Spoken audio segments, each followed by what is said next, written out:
स्वागत दोस्तों आपका चैनल के सामने मोदी अहमद चैनल के सबसे पहले सबसे बड़ी अपडेट आपके सामने लेकर आए हैं, जहां पर शिंदे के 29 विधायकों को अचानक से एक बड़े 5 स्टार होटल के अंदर शिफ्ट कर दिया गया है। दोस्तों बताएंगे किस तरीके से रिजॉर्ट का खेल शुरू हो चुका है और इसी के साथ में मेयर के पोस्ट को लेकर दावेदारी करने लगे हैं शिंदे। बीजेपी पर दबाव बनाया जा रहा है। बताएंगे किस तरीके से 29 सीटों को लेकर ही मात्र शिंदे के लिए जीवन मरण का सवाल शुरू हो चुका है। दोस्तों इसी के साथ में चलेंगे एक और बड़ी अपडेट की तरफ, जहां पर नरेंद्र मोदी के पश्चिम बंगाल दौरे को लेकर एक नई बड़ी अपडेट सामने आ रही है। बीजेपी की ओर से किए गए प्रेस कॉन्फ्रेंस में क्या बड़े आरोप लगाए गए हैं, इसी के साथ में बताएंगे कैसे पश्चिम बंगाल के अंदर एक ऐसा मामला सामने आया है जहां पर दोस्तों अब एसआईआर को लेकर और जो सवाल खड़े हो रहे थे वो और ज्यादा गंभीर और प्रगाढ़ रूप से उठाए जा रहे हैं। चलेंगे एक एक करके डिटेल में सारी बड़ी जानकारी जब तक पहुंचाएंगे, लेकिन उससे पहले अगर आप भी मानते हैं कि शिंदे अगर मुंबई के अंदर भारतीय जनता पार्टी का मेयर बनने देंगे तो शिंदे की राजनीति हमेशा हमेशा के लिए खत्म हो जाएगी, तो इस वीडियो को लाइक करके लाल बटन दबाकर चैनल को सब्सक्राइब करके बेल आइकन दबाकर कमेंट बॉक्स में अपनी राय जरूर लिखकर बताएगा और ज्यादा से ज्यादा वीडियो को शेयर कीजिएगा। चलते हैं सबसे पहले सबसे बड़ी ब्रेकिंग न्यूज अपडेट की तरफ, जहां पर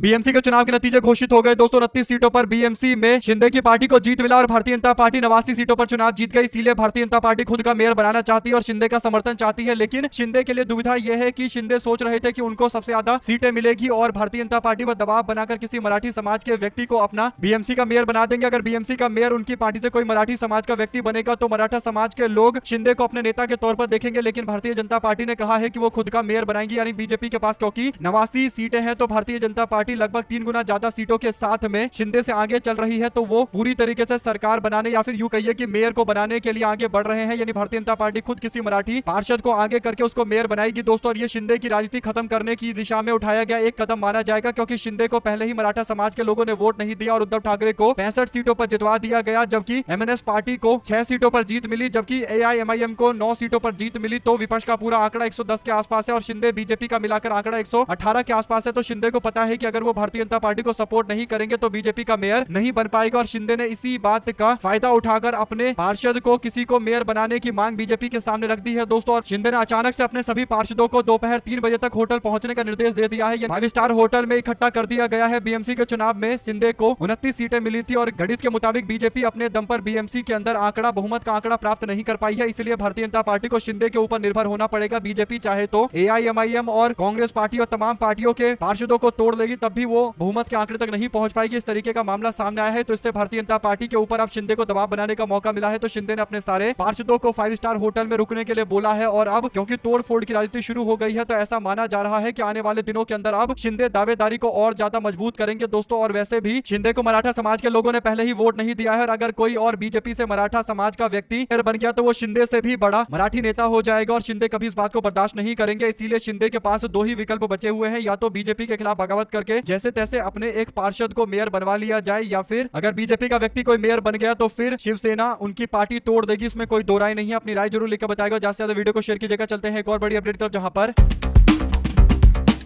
मीडिया में एक और फॉर्मूला चल रहा है। दोस्तों दावा किया गया कि भारतीय जनता पार्टी 89 सीटें जीती है और बीजेपी को 65% स्ट्राइक रेट के साथ सीटें मिली है और अब शिंदे ने कहा है कि वो 2.5 साल का फॉर्मूला लागू करना चाहते हैं, यानी 2.5 साल मेयर के पोस्ट पर शिंदे का व्यक्ति रहे और 2.5 साल मेयर के पोस्ट पर बीजेपी का व्यक्ति रहे। और शिंदे ने पहले पार्टी के व्यक्ति को मेयर बनाने की मांग की है। ऐसे में देखते हैं भारतीय जनता पार्टी इस बात को स्वीकार करेगी, यानी एक्सेप्ट करेगी या नहीं करेगी, क्योंकि बीजेपी के पास अब कोई दूसरा विकल्प ही नहीं है और शिंदे को पता है कि अगर बीजेपी को सपोर्ट करेंगे तो उनके पार्षद कब तक उनके साथ रहेंगे इसकी कोई गारंटी नहीं है, क्योंकि ये बात पूरी तरीके से सबको स्पष्ट हो गई है कि आखिरकार मराठी समाज के लोगों ने उद्धव ठाकरे को ही महाराष्ट्र के मुंबई क्षेत्र के अंदर अपना सबसे बड़ा नेता माना है, इसीलिए वो 65 सीटें जीते हैं। और जिस तरीके का बयान एमएनएस के नेता राज ठाकरे दे रहे हैं, कहीं ना कहीं मराठी अस्मिता को लेकर शिंदे बुरी तरीके से बौखलाए हुए हैं कि कहीं उनके सारे पार्षद टूटकर किसी और जगह पर ना चले जाए, यानी शिवसेना के साथ में ना चले जाए। तो अब उनको जैसे तैसे बीजेपी से लड़ाई लड़कर मेयर का पोस्ट हासिल करना है और ये संघर्ष लगातार आगे जारी रहेगा। आप लोग इस पर अपनी राय जरूर लिखकर बताएगा। चलते हैं एक और बड़ी अपडेट तक, जिसमें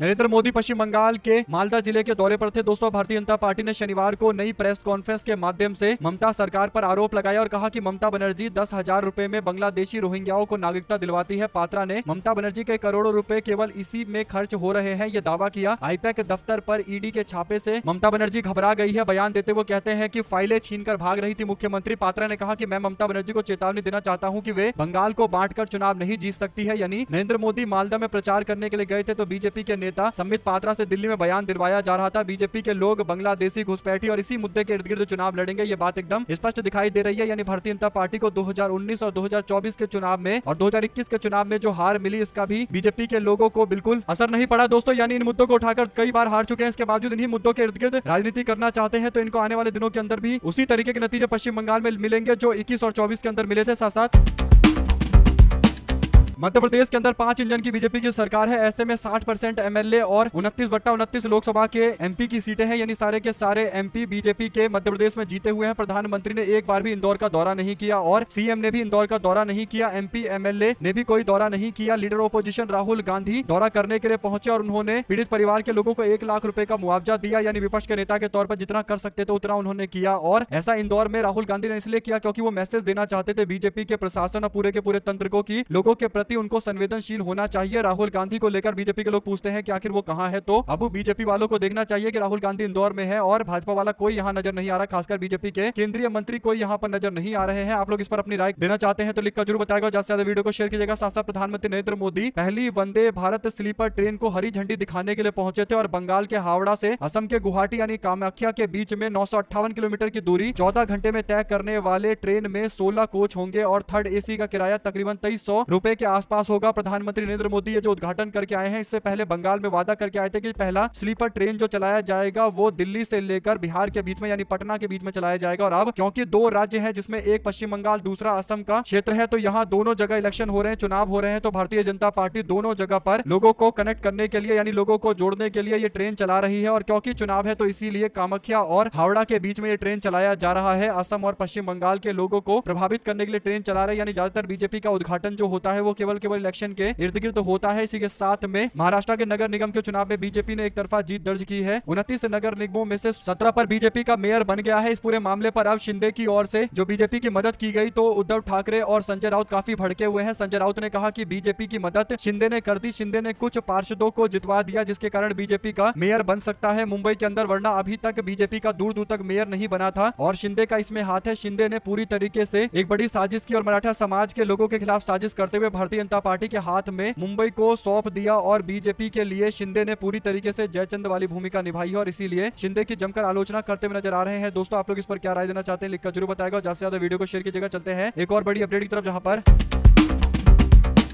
पश्चिम बंगाल के मालदा में शनिवार को प्रधानमंत्री नरेंद्र मोदी ने कहा कि बंगाल की टीएमसी सरकार बहुत ही निर्दयी है और निर्मम है। केंद्र जो पैसा भेजता है उस पैसे को ये टीएमसी के लिए लूट लेते हैं। टीएमसी के लोग बंगाल में गरीब भाई बहनों के दुश्मन बने पड़े हैं। आयुष्मान भारत योजना पर बात करते प्रधानमंत्री ने कहा कि टीएमसी वालों को अपनी तकलीफ की कोई चिंता नहीं है, वो अपनी तिजोरी भरने में जुटे हुए हैं और मैं चाहता हूँ कि देश की तरह पश्चिम बंगाल के अंदर गरीबों को 5 लाख रुपए का मुफ्त इलाज मिले, लेकिन ये योजना लागू नहीं होने दी गई है। ऐसी पत्थर दिल सरकार की बंगाल से विदाई पूरी तरीके से तय है। प्रधानमंत्री मालदा के अंदर रैली में बोल रहे थे। पश्चिम बंगाल के अंदर प्रधानमंत्री नरेंद्र मोदी का दौरा बार बार करवाया जा रहा है क्योंकि पश्चिम बंगाल के अंदर इलेक्शन होने वाले हैं और ममता बनर्जी पर निशाना साधने के साथ साथ बीजेपी के नेता नरेंद्र मोदी केवल घूम फिरकर वही बातें कर रहे हैं जो सबसे ज्यादा पश्चिम बंगाल में जाकर बीजेपी के लोग बोलते रहते हैं, घुसपैठी और बांग्लादेशी कर रहे हैं। आप लोग इस पर क्या राय देना चाहते हैं लिखकर जरूर बताएगा। और केंद्रीय सड़क परिवहन और राजमार्ग मंत्री नितिन गडकरी और केंद्रीय कृषि मंत्री शिवराज सिंह चौहान शनिवार को मध्य प्रदेश के विदिशा में थे, जहां पर रोड शो कर रहे थे। गडकरी और शिवराज सिंह चौहान के साथ सीएम डॉक्टर मोहन यादव भी मौजूद थे। जगह जगह फूलों से उनका स्वागत किया जा रहा है। विदिशा के कृषि उपज मंडी परिसर मुख्य समारोह आयोजित किया गया और केंद्रीय मंत्री नितिन गडकरी ने करीब 181 किलोमीटर लंबी 8 सड़कें परियोजनाओं को लोकार्पण और शिलान्यास किया और शहर को 4,400 करोड़ रुपए से अधिक की सड़क परियोजना की ड्राइविंग ट्रेनिंग सेंटर की सौगात दी। ड्राइविंग ट्रेनिंग सेंटर भी खोले जा रहे हैं। हालांकि सड़क कैसी बनेगी मध्य प्रदेश के अंदर, इसे लेकर सवाल उठते हैं दोस्तों, क्योंकि गड्ढा हर जगह नजर आता है और भ्रष्टाचार हर जगह मध्य प्रदेश की सड़कों पर सामने से दिखाई देता है। आप लोग अपनी राय जरूर बताएगा। बहुत बहुत धन्यवाद जुड़े रहने के लिए। जय हिंद, जवाहर। ज्यादा वीडियो को शेयर कीजिएगा। बहुत धन्यवाद।